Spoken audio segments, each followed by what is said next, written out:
সবচেয়ে সস্তা বস্তার চাইতে ভারী, সেটা হলো বাংলাদেশের। আর আমি হাবিবুল্লাহ কিছু না বলতে পারি, আসলে 2-4 মিনিট হলো মাদের জন্য কিছু ওয়াজ করা দরকার। কথা কোন ঠিক কিনা? আমি বেশি নয়, মায়েদের জন্য কয়েকটা হাদিস বলে বাকি আলোচনা ফিনিশিং দিয়ে দোয়া নিয়ে বিদায় নিয়ে যাব। আসেন তো ইনশাল্লাহ। মুসলমান ভাইরা রে আমার, পর্দা আলের মা বোনেরা, আপনাদের জন্য কয়েকটা হাদিস বলে আমি আলোচনা ফিনিশিং দিকে চলে যাব। মিশকাত শরীফের ভেতর আল্লাহর রাসূল বলেছেন, কোন মহিলা যদি পেটে বাচ্চা লইয়া 5 ওয়াক্ত নামাজ পড়ে, কোরআন তেলাওয়াত করে, স্বামীর খেদমত করে, তাহলে ওই মেয়ের পেট থেকে সন্তান হবে আল্লাহওয়ালা। মা, আপনাদের ব্যাপারে আল্লাহ পাক সূরা আহজাবের ভিতর বলেন, ওয়াকরনা ফি বুয়ুতিকুন্না ওয়ালা তাবাররাজনা তাবাররুজাল জাহিলিয়াতিল উলা। আল্লাহ পাক বলেন, ও পৃথিবীর নারী জাতিরা, তোমরা ওই ইহুদি খ্রিস্টান বিধর্মী মহিলাদের মতো বেপর্দা হয়ে রাস্তায় চলাফেরা করো না। বলেন তো বাবা, আজকে কি আমাদের মা বোনদের পর্দা আছে? পর্দা গেছে জানলায়, পর্দা গেছে দরজায়, কথা কয় না। পর্দা গেছে টিভিতে, মা বোনদের পর্দা নাই। আমি মাদেরকে বলবো, মা, আল্লাহর রাসূল বলেছেন, কোন মহিলা যদি 4টি কাজ করতে পারে, তাহলে ওই মেয়েটা বিনা হিসাবে আল্লাহর জান্নাতে যাবে। মা, আল্লাহর রাসূল বলেছেন, 1 নাম্বার হলো 5 ওয়াক্ত নামাজ, 2 নাম্বার হলো রমজান মাসের রোজা, 3 নাম্বার হলো স্বামীর খেদমত, 4 নাম্বার হলো নিজের সতীত্বের হেফাজত। আল্লাহর রাসূল বলেছেন, কোন মহিলা যদি এই 4টি কাজের ব্যাপারে গ্যারান্টি দেয়, তাহলে আমি রাসূল ওই মহিলার জান্নাতে যাওয়ার ব্যাপারেও গ্যারান্টি দিব। আমি মাদেরকে বলবো, মা, আপনারা হলো জান্নাতি মানুষ। মা, আপনারা হলো মানুষ তৈরি করা ফ্যাক্টরি। মা, ওই মায়ের পেট থেকে কত আলেম বের হয়, কত হাজি বের হয়, কত গাজী বের হয়। আবারও এমন মা আছে, সেই মায়ের পেট থেকে কত পকেট মারও বের হয়। ঠিক কিনা বলেন? ও মা, আপনারা হলো সম্মানিত মা। আজকে কেন আপনাদের দাম কমে গেল মা? আর এখানে যারা যুবক ভাইরা আছেন, মাইকের শব্দ যতদূর পর্যন্ত যায়, আমি সকলকে অনুরোধ করব, বাবা খবরদার বাবা মাকে কষ্ট দেবেন না। বাবা মার মুখ কিন্তু মক্কা মদিনা লক্ষ লক্ষ টাকা খরচ করে হজ করবেন। সেই হজ কবুল হতে পারে, নাও হতে পারে, কিন্তু কোনো সন্তান যদি একটিবার পিতামাতার দিকে নেক নজরে তাকাইতে পারে, আল্লাহ পাক তার আমল নামায় একটা কবুল হজের সওয়াব দান করে। সাহাবারা জিজ্ঞেস করলো, ইয়া রাসূলুল্লাহ, আমি যদি ৭০ বার আমার পিতা মাতার দিকে নেক নজরে তাকাইতে পারি, আল্লাহর রাসূল বলেছেন, শোনো, তাহলে তোমার আমল নামায় ৭০টা কবুল হজের সওয়াব দান করা হবে। কিন্তু আমাদের মধ্যে অনেক যুবক আছে, সেই বাবা মাকে ভাত দেয় না, কাপড় দেয় না, শ্বশুর শাশুড়িকে কত মাগুর মাছের কাল্লা খাওয়ায়। কথা কন, বুড়ো মা বুড়ি মা টুল টুল করে চেয়ে থাকে, ও বাবা কোনো লাভ নাই, বাবা মার দেওয়ানি বা আল্লাহ পাক তোমার কপাল খুলে দিবে। আমি মাদেরকে বলবো, মা, আপনারা হলো জান্নাতি মানুষ। মা, আপনাদের পেট থেকে আমরা আসছি।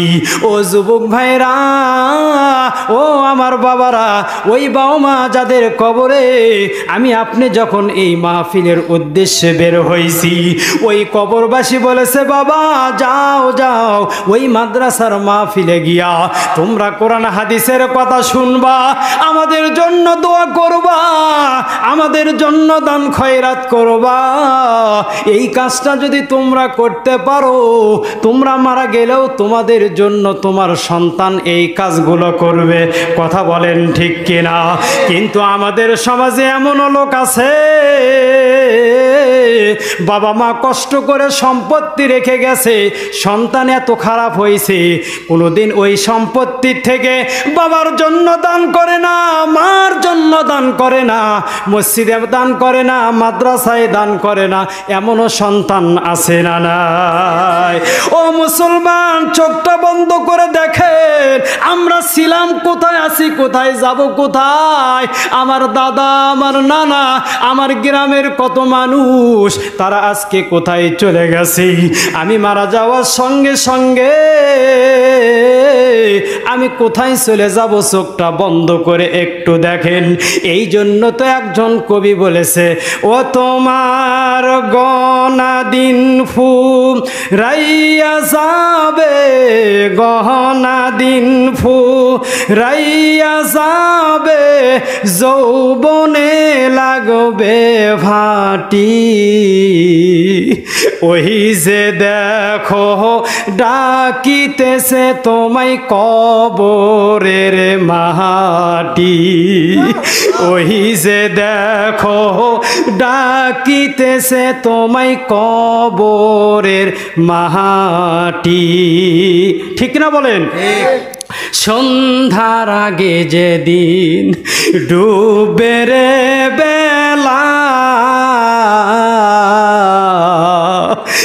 এক পলকেই ভেঙ্গে যাবে তোমার অঙ্গে মেলা। সন্ধ্যার আগে যেদিন ডুবে রে বেলা, এক পলকেই ভেঙ্গে যাবে তোমার অঙ্গেরি মেলা।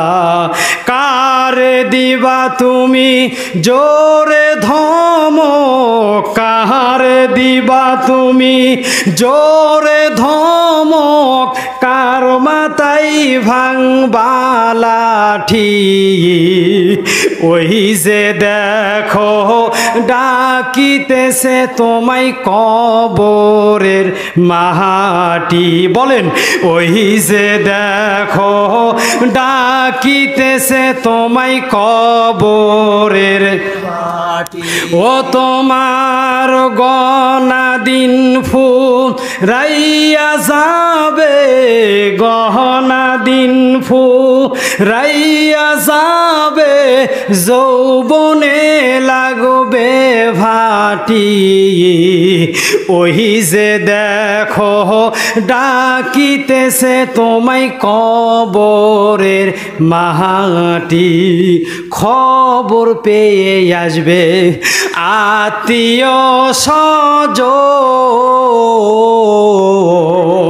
তোমারি চারো পাশে বসে তারা করিবে কান্দন। খবর পেয়ে আসবে আত্মীয় স্বজন, তোমারি চারো পাশে বসে তারা করিবে কান্দন। সাজাইবে মনেরই মতো, সাজাইবে মনেরই মতো, কি সুন্দর পরিপাঠি।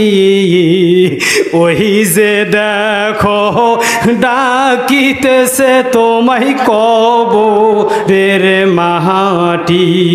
ওই যে দেখো ডাকিতেছে তোমায়, ও তোমার গনা দিন ফুরাইয়া যাবে, গহনা দিন ফুরাইয়া যাবে, যৌবনে লাগবে ভাটি। ওই যে দেখো ডাকিতেছে তোমায় কবরের মাটি। নারায়ে তাকবীর। ও মুসলমান, কবর আমাদেরকে ডাকতেছে। কি নিয়ে কবরে যাব? আমি আর লম্বা চড়া করব না, আলোচনা